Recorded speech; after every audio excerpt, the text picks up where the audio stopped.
Hello viewers, welcome to my channel. I'm Hasham Ali Khan.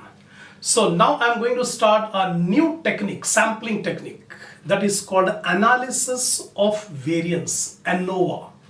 So in this sampling statistical technique, already I have covered up Z test, T test, and after Z and T I'm going to start ANOVA. Z test is a large sample test. When the sample size is 30 or more, we apply Z sampling test. So in that Z test, we have different type of problems. We have compared the sample with the population. We have compared two different sample means. We have compared two different sample proportions and population proportion with sample proportion. These are the different types of problems we have done in Z test. Then we have done the problems on T test, small sample test. When the sample size is below 30, it is called small sample, and we have applied the T test. Again in T test, we have varied type of problems. We have compared the sample with the population. Two different small samples are given.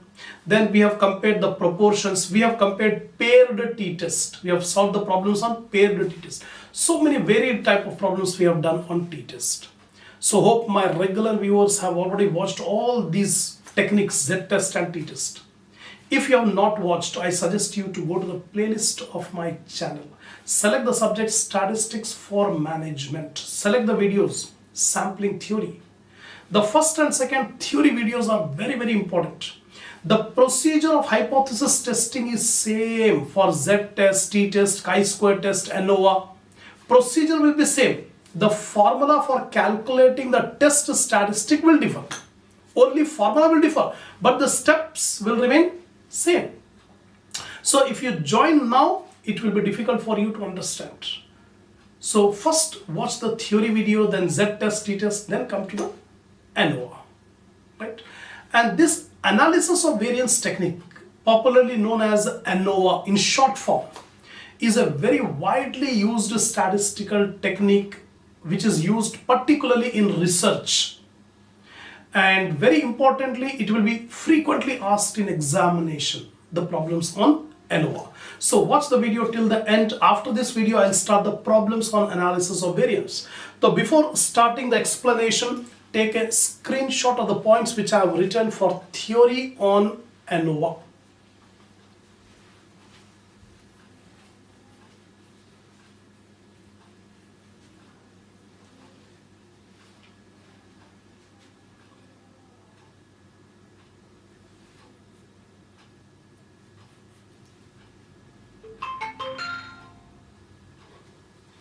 Come on. So we have seen the Z test and T test. The Z test will be applied to compare two samples. T test also is used to compare two samples. But when we are interested in comparing more than two samples, then T test and Z test is not applicable, cannot be applied, not suitable. Some other technique, statistical technique we need when we want to compare more than two samples, that is 3 samples, 4 samples, 5 samples, like that. So when we are comparing the means of more than 2 samples, we apply the technique called analysis of variance, ANOVA. So analysis of variance, popularly known as ANOVA, is a statistical technique used to test whether the means of more than 2 quantitative populations. Remember this word, more than 2. If you want to compare only 2, T test is good or Z test is good. But if you have more than 2, then only we apply this analysis of variance. More than 2 quantitative populations are equal or not. 2 populations, the mean of the 2 populations are same or not. We apply analysis of variance. In other words, it is used to make inferences. Inference means conclusions, interpretation, findings. So in other words, it is used to make inferences about whether those samples are drawn from the population having the same mean. That means whatever samples we have drawn are from those populations whose mean are same.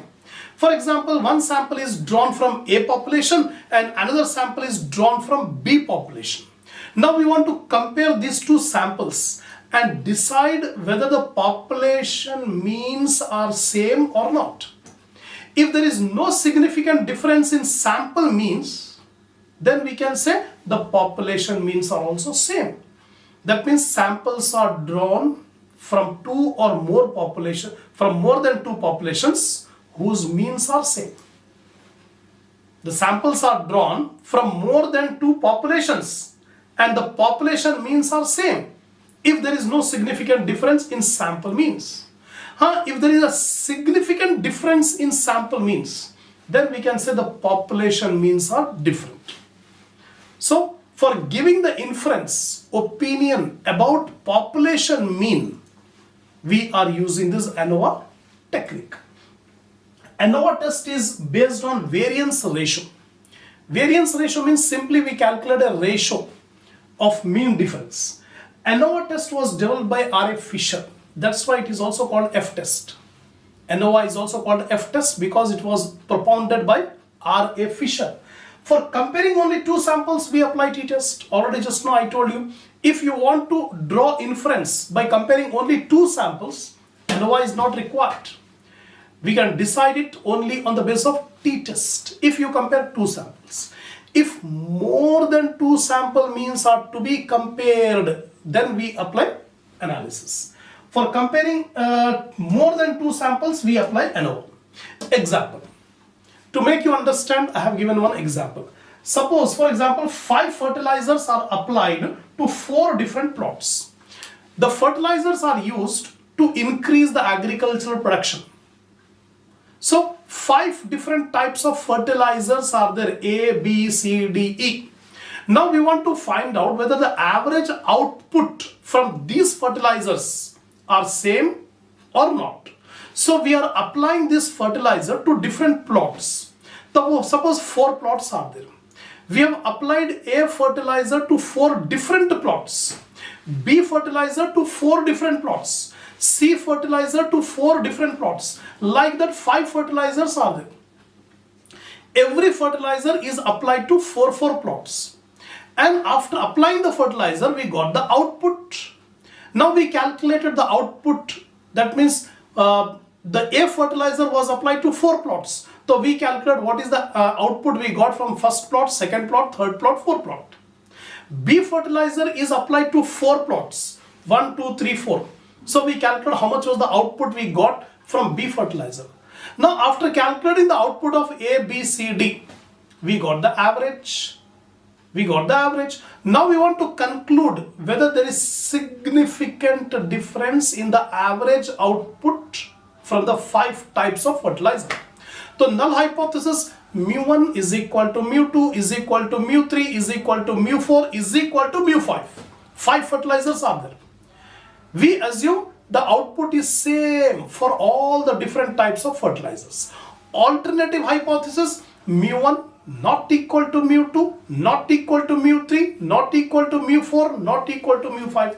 That means the output from different fertilizers are different, not same.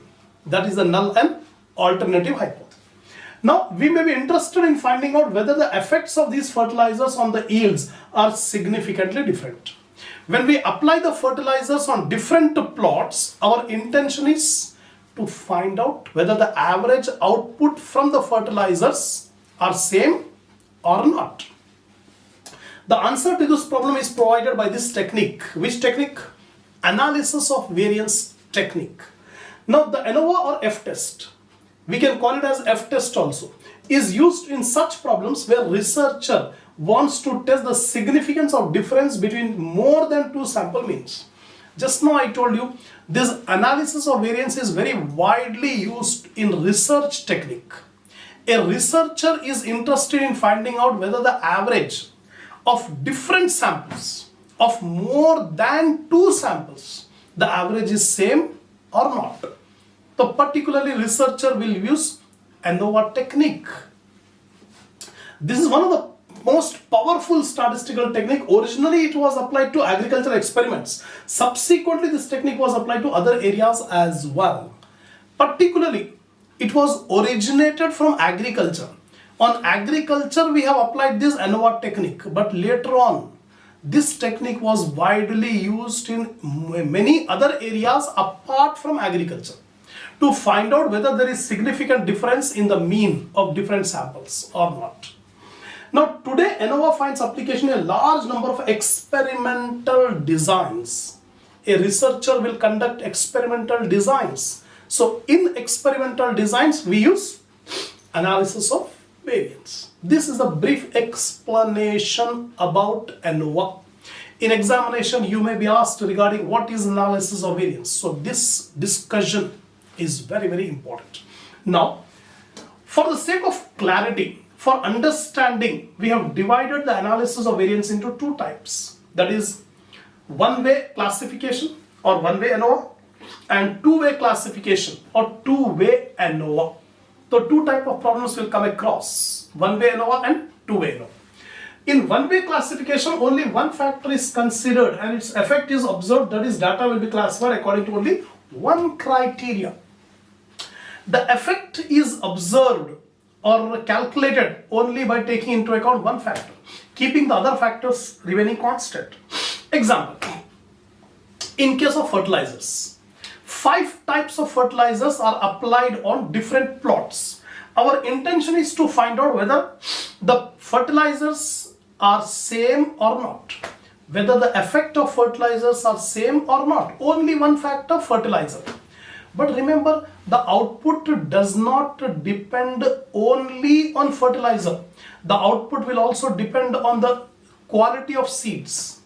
The output will also depend on the fertility of the soil. It may happen that one plot is more fertile, the other plot may not be so much fertile, and other one is infertile completely. Then the output will be affected. That means output does not depend only on fertilizer, other factors may also be there.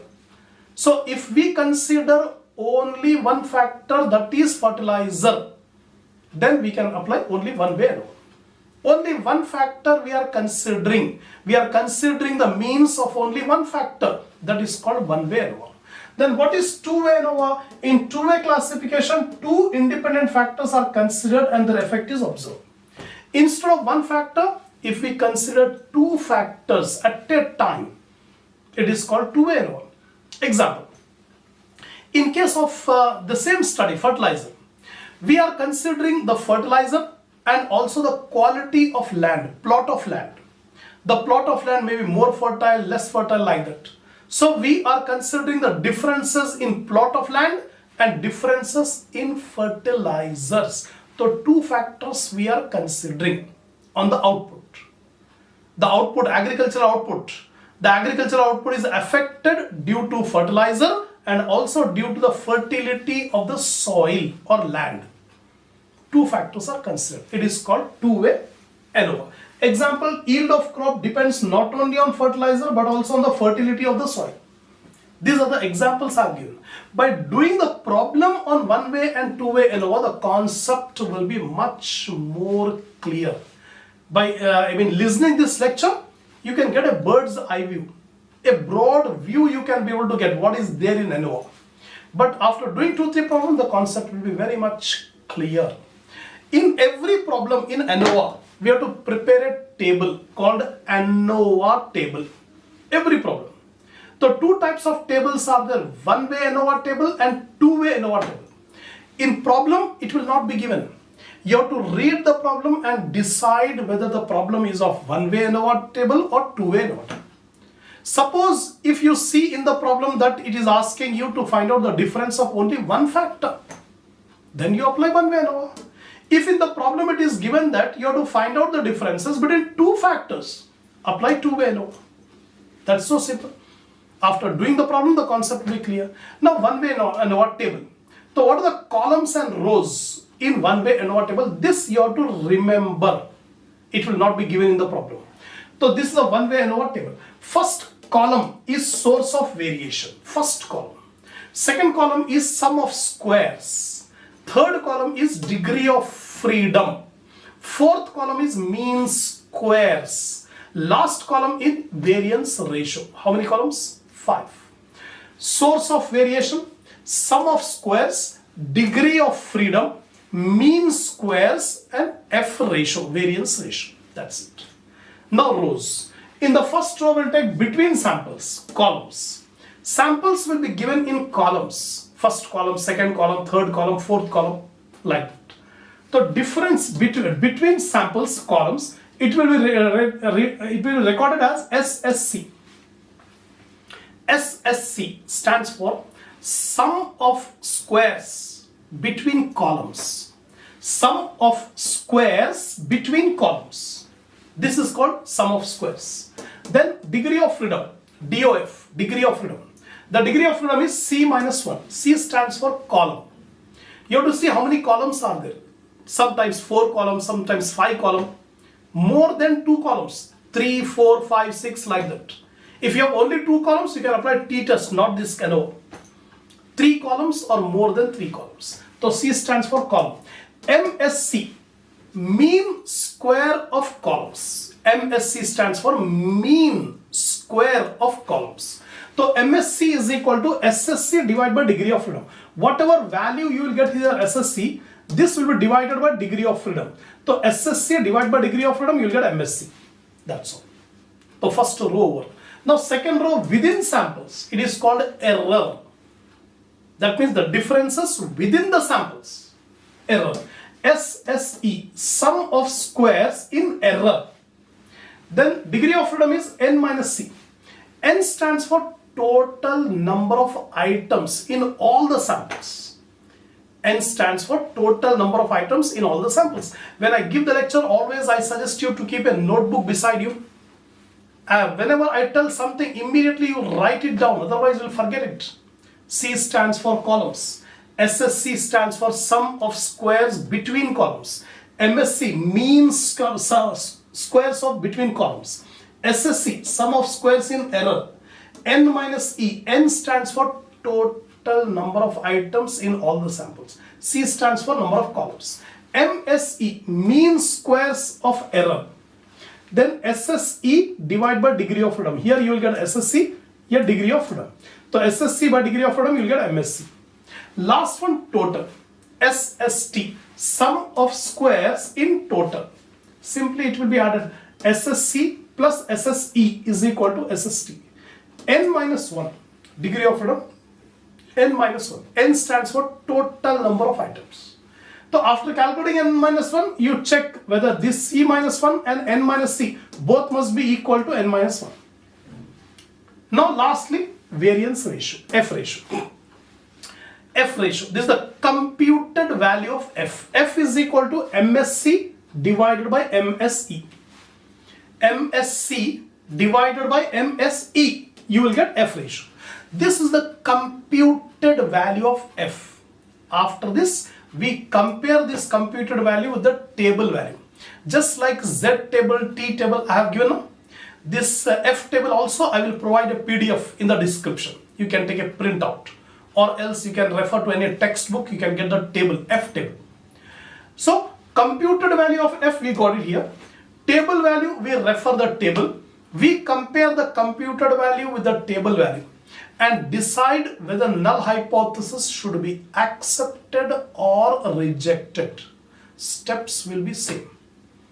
The only difference is, in this analysis of variance, you have to make the table. Before making the table, you have to calculate SSC, SSE. These two items, SST. Yeah, these 3 items you have to compute before making the table.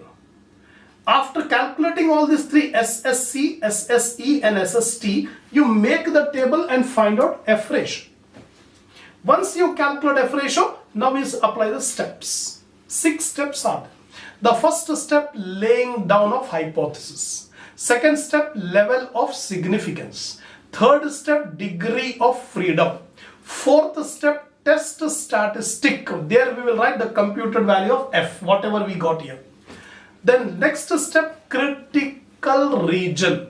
We refer the table and find out what is the table value of F. Last step, decision. We compare the computed value of F with the table value of F to give the conclusion whether null hypothesis should be accepted or rejected. That's it. Steps are same. Only the new point is you have to compute f value. Now two-way ANOVA table. Same number of columns remain same, but one more extra row will be added for two-way ANOVA. Columns will remain same. Source of variation, sum of squares, degree of freedom, mean squares, variance ratio. The columns are same, but rows, one row is extra in two-way. First, between columns, SSC, sum of squares between columns. C minus 1 is the degree of freedom. MSC is equal to SSC divided by degree of freedom. You will get MSC. Now come to second, between rows. Here we have between samples or columns, then within samples. Here between columns and between rows, here new row. Between rows. SSR, sum of squares between rows. And R minus 1, R stands for row, C stands for column. R minus 1. Then MSR, SSR divided by degree of freedom. So we have calculated MSC and MSR. Now MSE, residual, it is called error. Within samples, what are the differences? So error, SSE, sum of squares in error, E. Then the degree of freedom is C minus 1 into R minus 1. C minus 1 bracket, R minus 1 bracket. So we have to multiply C minus 1 into R minus 1 is the degree of freedom for SSC. Now MSE. So SSE divided by degree of freedom will get MSE. That's all. Now we have to calculate two F ratios. One F ratio for columns and one F ratio for rows. This will be for two-way ANOVA. In one-way ANOVA, only one F ratio we have to calculate.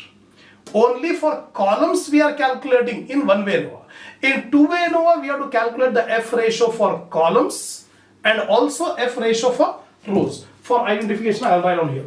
This FC, C stands for columns. This is FR, R stands for rows. So two computed value of F we have to calculate.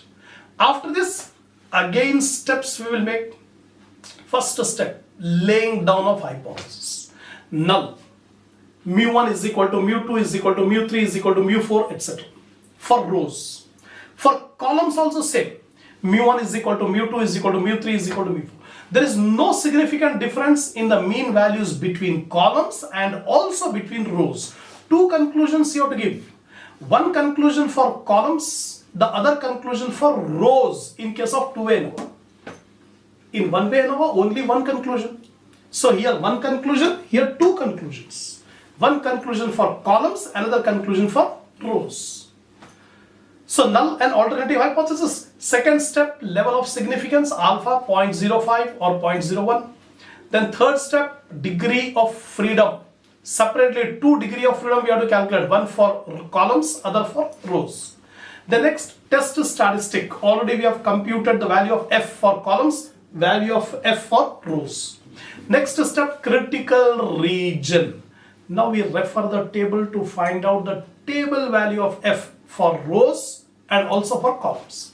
Last step is decision. We compare the computed value of F with the critical value of F to decide whether null hypothesis should be accepted or rejected. So two conclusions you have to make. One conclusion for columns, the other conclusion for rows in case of two-way ANOVA. That's it. So this is the brief theory regarding analysis of variance. The concept will be more clear if you keenly, with full concentration, if you watch the problems video. Inshallah, I will start the problems in the next video.